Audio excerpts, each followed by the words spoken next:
All right, so that was Omar Abdullah there stating that although he may be trailing, he says that please wait for the final results. Anything can happen. He also went on to state that it is important that the people of Jammu and Kashmir are voting for the first time, and they're voting in some pretty big numbers since 2019 after the abrogation of Article 370. It remains to be seen as to how the people of Jammu and Kashmir have voted. But my colleague Dharamjot Kaur is, of course, with us. Dharam, just before we went into the Omar Abdullah soundbite, we were talking about what is happening at this moment in New Delhi. This is a crucial heart of the national capital. Tell us which way is the political wind blowing here?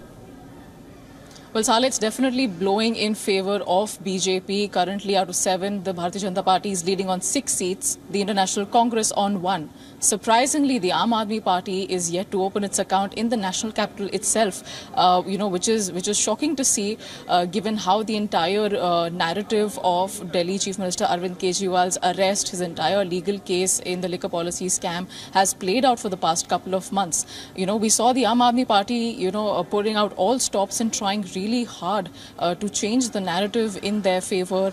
We also saw the Supreme Court granting bail to Kejriwal to come out and campaign for his party for a good 3 weeks. But so far, none of that seems to have worked for the Aam Aadmi Party, that is also, at the state government level in Delhi, which clearly shows, a very interesting trend of how voters in Delhi vote very differently when it comes to the general elections versus the assembly elections or local elections in the national capital.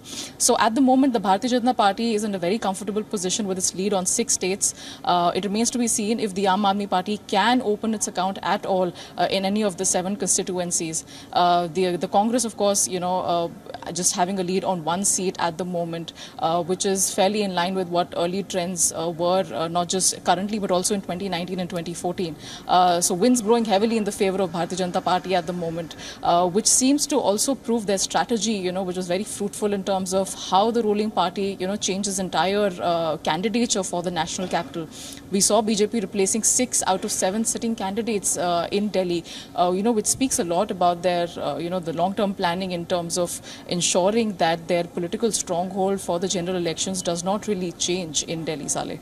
Absolutely, indeed, Dharamjot Kaur. Do continue to stay on with us. This, of course, is a very crucial election that we are tracking at this moment. And my colleague Ananya Datta is also joining us in the studio at this moment. Ananya, this is something that no one predicted. 3 days ago when the exit poll numbers came out, some of these exit pollsters were giving 400 for the Bharatiya Janata Party. That is not a figure that is anywhere near the horizon. The actual number that the BJP will be looking at very, very closely is that the 272 mark which the BJP wants to win on its own. Because without that, the BJP will have to rely on its allies.